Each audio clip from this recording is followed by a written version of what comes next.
cúpula do BRICS deverá debater diversos temas, entre os quais a guerra na Ucrânia, a adoção de uma moeda única para o grupo em negociações financeiras e a adesão de novos países. Vamos falar mais sobre esse assunto com José Niemeyer, que é coordenador de Relações Internacionais do IBMEC. Seja bem-vindo, Niemeyer. Bom dia. Como vai, Lívia, Thiago, Kobayashi? Um abraço a vocês, aos assinantes da Jovem Pan, e parabéns pela cobertura internacional que vocês estão fazendo com vários assuntos, né? Nós que agradecemos a sua participação nessa manhã de domingo, Niemeyer. Nós falávamos agora há pouco a respeito dessa participação da comitiva brasileira nessa cúpula do BRICS. Até falamos que, para dar peso nessa comitiva, o próprio ministro da Fazenda, Fernando Haddad, também irá participar desses encontros. Se não me engano, são cerca de 170 reuniões previstas pelo governo da África do Sul. E essas questões econômicas envolvendo moeda única também serão debatidas no contexto desses países que fazem parte do grupo. Além disso, e também é um ponto muito importante e que ganhou bastante repercussão, a expansão para que outros países também façam parte da cúpula. Queria saber suas impressões sobre essas questões que estão em discussão ou que estarão em discussão agora nessa próxima semana. Lívia, eu sempre fui um crítico deste formato dos BRICS, porque comparado a formatos como Mercosul, NAFTA, União Europeia, mesmo a ASEAN, que cobre o Pacífico, eu não sentia muita ligação geopolítica e geoestratégica entre alguns países. Por exemplo, a África do Sul está bem ao sul do continente africano, Brasil em outro continente. Eu não percebia uma proximidade geopolítica e geoestratégia para considerarmos um bloco de integração. Mas ele não é um bloco de integração regional, como são os outros que eu mencionei. Importante deixar claro isso para os ouvintes. Ele é um agrupamento de países que nós chamamos de países pivô, países baleia, países que, ao se movimentarem em suas regiões, movimentam toda aquela caracterização geoestratégica. Alguns muito próximos, China, Rússia e Índia também mais próximo, outros distantes, como África do Sul e Brasil. Todavia, nos últimos anos, os BRICS acabaram, o bloco acabou ganhando uma caracterização muito importante do ponto de vista da política internacional, porque desde o mundo pós-Guerra Fria, passando por Brexit, passando por invasão e anexação da Crimeia, governo Trump nos Estados Unidos, que concentrou muito poder do ponto de vista da política interna, União Europeia com as suas questões, invasão agora da Ucrânia nos últimos 2 anos, você tem um sistema internacional muito fragmentado, como eu tenho trabalhado em aula lá no IBMEC, com os meus alunos. Então, os BRICS acabaram se transformando num fórum, como você acabou de dizer, importante para que os líderes destes países pivô ou países baleia pudessem se encontrar e discutir o sistema internacional. Eu não tenho dúvida que hoje, quando há uma reunião dos BRICS, se discute menos questões ligadas aos BRICS e muito mais questões ligadas ao ambiente internacional contemporâneo ou atual, né? É o que vai acontecer lá. E aí os BRICS ganham cada vez mais importância, porque no mundo fragmentado, Estados Unidos não participam deste grupo, né?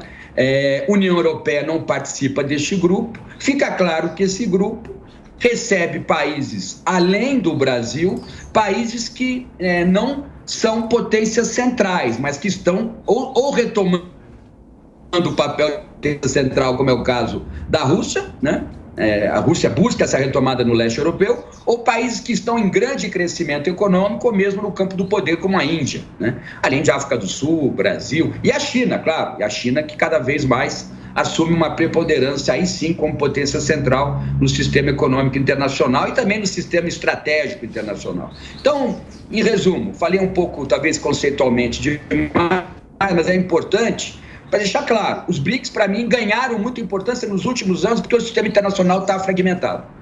Ô professor, aproveitando também esse viés econômico que o senhor tem, já que trabalha no IBMEC, eu queria perguntar, você acha que o governo brasileiro vai insistir nessa possibilidade das transações econômicas entre os países do BRICS serem feitas em moedas locais ou em uma nova moeda e não em dólar?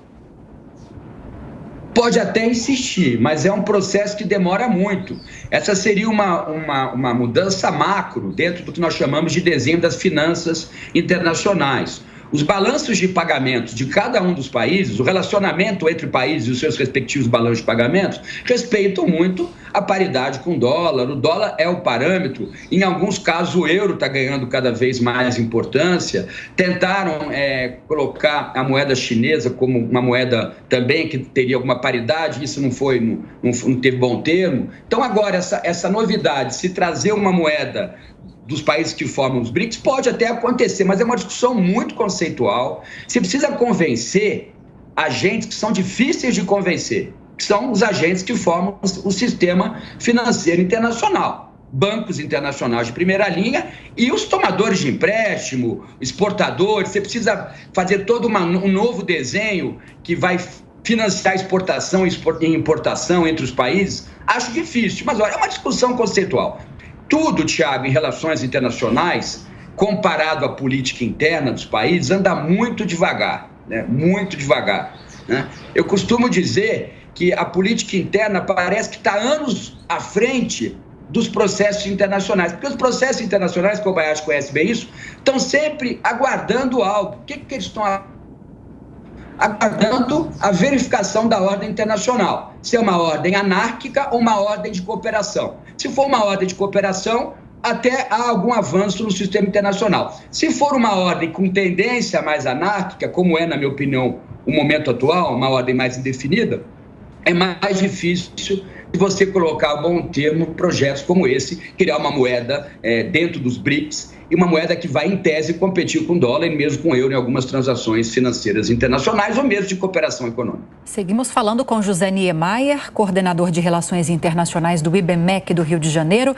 Nelson Kobayashi, sua pergunta. Professor, muito bom dia, é um prazer falar com o senhor. A minha pergunta é sobre a expectativa para essa reunião, se a gente pode esperar que as discussões sejam de fato técnicas, como o senhor tem trazido aí todas essas possibilidades diante da possibilidade ou não de uma moeda comum entre os países do BRICS e dos reflexos disso, ou se a gente pode esperar uma conversa mais ideológica, como aparentou ser as últimas conversas do presidente Lula, em especial na visita à China e em relação a declarações sobre a guerra da Ucrânia e da Rússia, e todo aquilo que a gente viu no último encontro do presidente Lula com um dos países do BRICS. Qual a sua expectativa sobre esse encontro?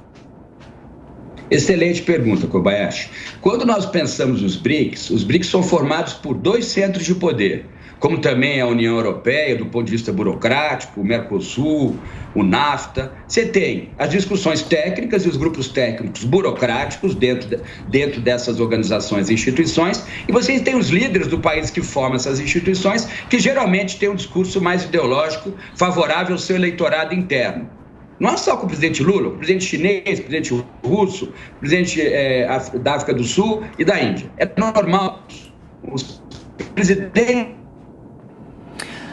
Conversamos com José Niemeyer, que é coordenador de Relações Internacionais do IBMEC do Rio de Janeiro, trazendo justamente as expectativas para essa cúpula do BRICS, que acontece nessa semana agora, a partir do dia 22, na África do Sul, e que vai contar com uma participação também do governo brasileiro, presidente Lula, ministro da Fazenda, Fernando Haddad, acompanhados de uma comitiva para tratar, Nelson Kobayashi, de questões que envolvem a economia desses países. A própria guerra na Ucrânia também é uma discussão, principalmente porque Rússia faz parte do grupo, do BRICS, e também a possibilidade de expansão dessa cúpula que hoje está tão restrita a esses poucos países, e que há essa discussão para que dezenas passem a integrar a cúpula, inclusive a Argentina e Venezuela, falando de países aqui da América Latina. Pois é, Lívia, a gente tem no BRICS países importantíssimos no cenário mundial, em especial em relação à economia.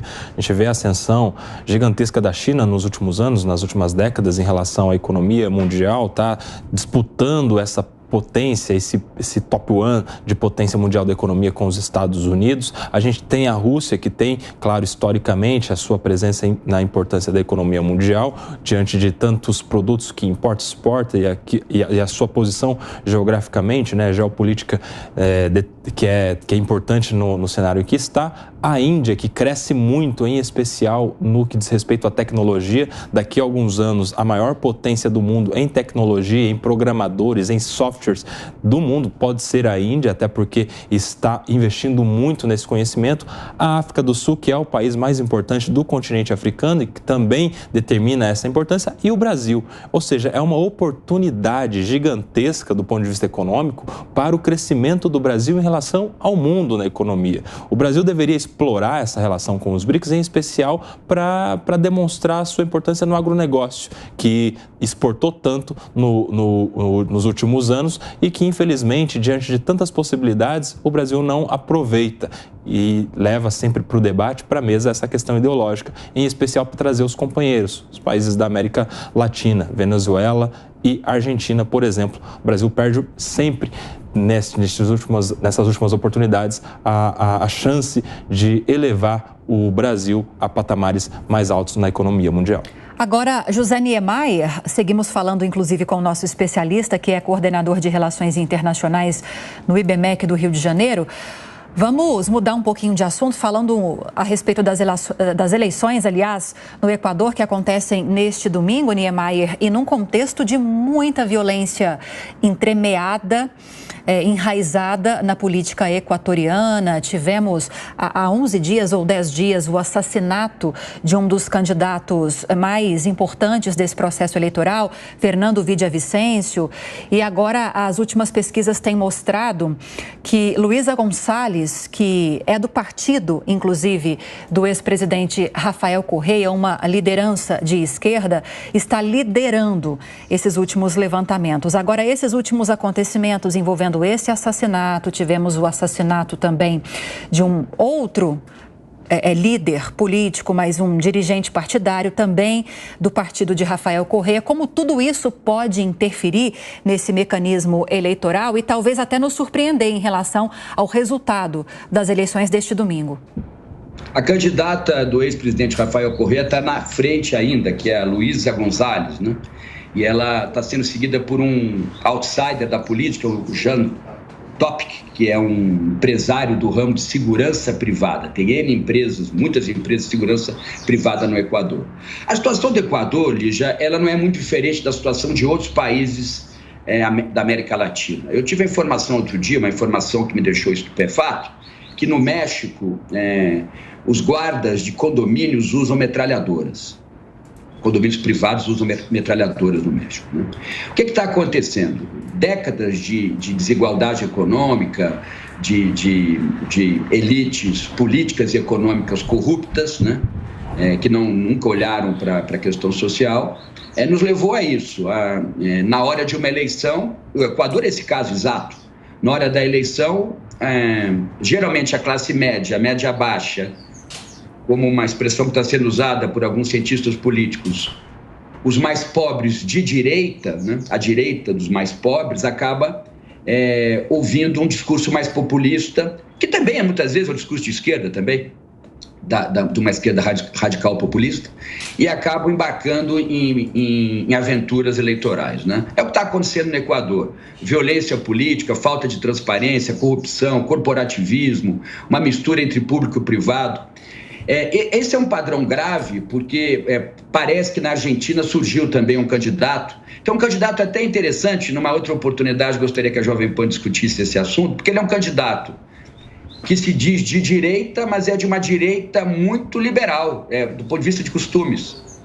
É diferente do que aconteceu no Brasil nos últimos anos, com algumas candidaturas, né? Ele é muito liberal, né? Na perspectiva, por exemplo, dos relacionamentos humanos, né? Mas é de direita, quer acabar com o ensino público gratuito, quer rediscutir a questão da saúde pública, liberar geral a questão do armamento. Então é interessante, né? Porque a gente aqui no Brasil achou que os candidatos de direita eram candidatos sempre ligados ao conservadorismo de costumes. Não necessariamente. Nos Estados Unidos é muito comum isso. Candidatos de direita, da perspectiva liberal, mas muito liberais no costumes, muito liberais. Então isso é uma novidade na Argentina, mas que repete Isso tudo que eu estou colocando aqui. O único problema, Lígia, e vocês três são muito novos, né? Vocês não viveram momentos de contração política grave, né? Como, por exemplo, alguns países na década de 50, 60, 70, do século passado. O problema é quando você questiona demais o sistema, tem um candidato que questiona tudo, você acaba jogando vários bebês, não é só um bebê, não. Você joga vários bebês junto com a água suja do banho no lixo, né? Esse que é o problema. Você não pode, num sistema político formal, num Estado formal, do Estado moderno, você não pode querer desconstruir todas as estruturas. Isso não faz o menor sentido do ponto de vista da ciência política. E também da realidade política. Isso são medidas, geralmente, que nós chamamos de ciência política de medidas cesaristas, quando se acha um imperador, né?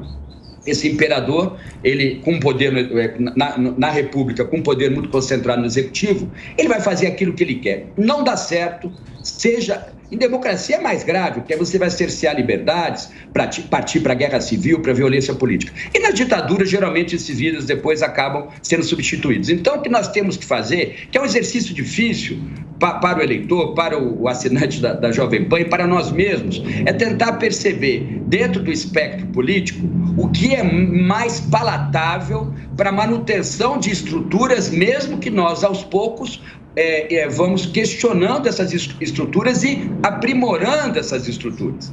Isso é viver na democracia. Cesarismos à esquerda ou à direita, eles são muito ruins, muito ruins. E aí tem uma diferença também do Brasil para esses outros países, que eu acho que você vai concordar comigo. Como são países mais pobres, mais fracos do ponto de vista econômico, eles não conseguem digerir tanto a questão da crise econômica, por exemplo, a conjuntural, eles partem para questões mais graves do ponto de vista da decisão política. O Brasil, como é a sétima, oitava, sexta, é um país potência em vários aspectos. Eu podia aqui ficar 2 horas falando daquilo que o Brasil tem de relevante, tanto do ponto de vista interno como do ponto de vista internacional. O Brasil consegue digerir melhor os seus conflitos, institucionalizar os seus conflitos, independente dos governos instituídos e eleitos, né, na democracia, e aí consegue tocar adiante. O importante é tocar adiante. Esses países têm dificuldade, Kobayashi, Tiago, de tocar adiante. É difícil. Como os países africanos têm dificuldade há séculos, eu diria, como países do Sudeste Asiático, do Norte da África, alguns países do Leste Europeu. Por quê? Porque surgem salvadores da pátria, ou para lá ou para cá, e acaba atrapalhando o que eu chamo de institucionalização do processo político. Professor Niemeyer, mas o processo político dessa forma parece que ele anda de lado. Muitas vezes é de lado mesmo. Assim é a democracia. Ela às vezes anda de lado, mas é importante preservar. O que não dá é para desconstruir tudo e para construir algo novo. Perfeito. Isso nós teríamos que remontar ao século XVII na fundação do Estado moderno, para começar de novo, antes da Revolução Francesa. Então, o que está acontecendo no Equador acontece em outros países da América Latina. E me preocupa que aconteça no México, que é um país vizinho dos Estados Unidos, muito grave acontecer no México, mais grave ainda, né? E com um problema de imigração forçada muito grande com os Estados Unidos. Mas no Brasil, a gente ainda está segurando a onda, né? É Sim. importante segurar a onda.